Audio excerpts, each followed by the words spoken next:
Hi, my name is Vicky Lee and I'm your success coach. Is your mother-in-law or your ex possessed by a demon? Did you marry your sweetheart, but then 2 years into the marriage, that person turned into a demon?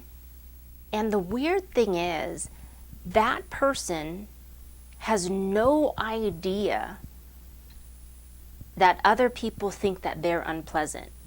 Like, they're clueless. They don't know why no one will pay attention to them. I met an old friend of mine who used to be this hot cheerleader, but over the years she gained weight. But in her head, she still thinks that she's a hottie. She literally doesn't know that men don't see her that way anymore. So can't she just look in the mirror? Because any human can see the truth. But when you have a demon inside of you, and narcissism and bipolarism is a type of demon, the demon makes you look at the lie, and the demon makes you ignore the truth. So I asked, well, how did a demon get inside of her? My friend Andrea, who has a master's in spiritual psychology from Pepperdine University, said to me, it's like leaving the front door of your house open. You just forget to shut it. So you could be upstairs watching TV, and without your knowing, anyone could just walk into your house and start stealing your stuff or start living there. Most people who have a demon are completely unaware that they have a demon living inside of them. They have no idea that they left the front door open and somehow a demon came inside. It's just like having fleas in your carpet. You don't know how or when the fleas came into your house. So I asked Andrea, how do you open the door? I mean, I know it's obvious that when you do drugs or alcohol or you're filled with lust or greed, then that opens the door to demons. But I mean, how else do you open the door? And she said, it's not like you let the demons in. It's more like you let the light out. Kind of like letting air leak out of a tire. And when the light leaves your soul, there's an absence of light. There's sort of a black hole or a void. That's where the demon can live. So I said, every time you open the door, you don't invite a demon in, but you let the light out. So how do you let the light out? And Andrea said, anytime you're not aware, you don't care. You're just out for yourself, living your life. So for example, you're a young, gorgeous swimsuit model. You're very pretty, and you don't care that other people are suffering because you're pretty. You're not suffering. So, you just don't really care. Or you think, you know what, that's not my problem because I don't face those issues. Or, you know what, let someone else take care of it. Every time you do that, you're letting light out of your soul. And over time, if you let enough light out, there's enough absence of light for a demon to live there inside of you. So at first you're a little jealous, and then you get envious. And then over time, you just start tearing down your pro soccer player hot husband. And then you start taking and sucking the life force from everyone around you. And you can do that by having these emotional meltdowns or making everything about you, and you ruin your marriage. All because you're pretty and you don't care.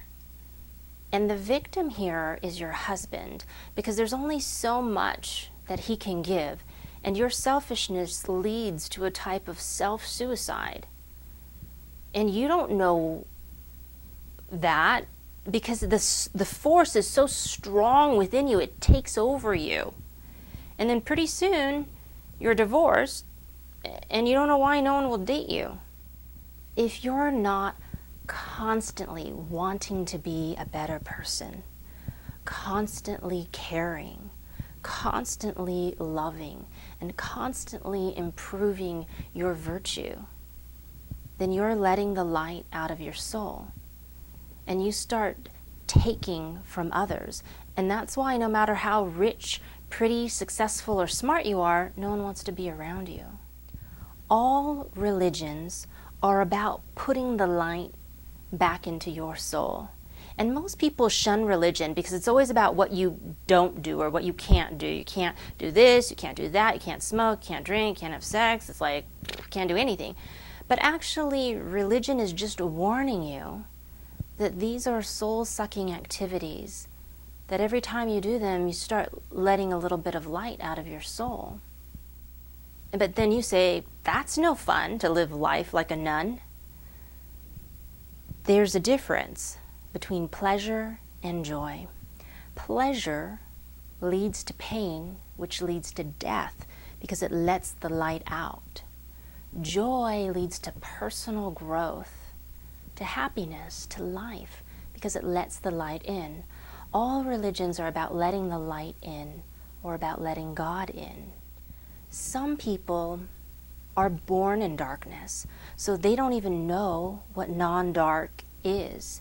They never knew love from their parents. So when they grow up and become famous, they think that they're filling themselves up with light, when actually they're filling themselves up with darkness. Because fame brings with it drugs, alcohol, sex, greed, materialism, all the things that let light out of your soul.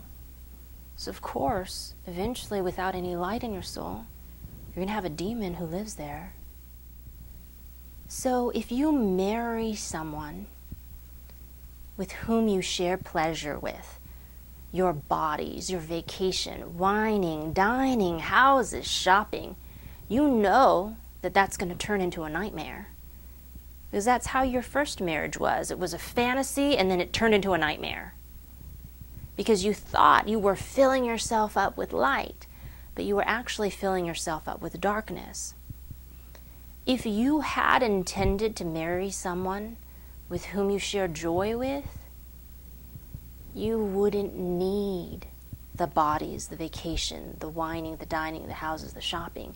In fact, you wouldn't want anything that would let the light out from your relationship. In fact, you would protect your relationship from those things that open the door to demons. That's usually the breaking point in a marriage, when one partner wants to open the door and the other partner wants to close the door. It's also the tearing point in a parent-child relationship. The way that you guard against demons and put more light into your soul is to constantly care, to constantly be loving, to constantly be aware. As they say in many religions, may peace be with you, or more importantly, may peace be within you. Or as a Jedi Knight would say, may the Force be with you, or may the Force be within you. And the Force is the light. So call me if you want to know what stage your girlfriend's demon is in, and I'll tell you how much time you have left in the relationship.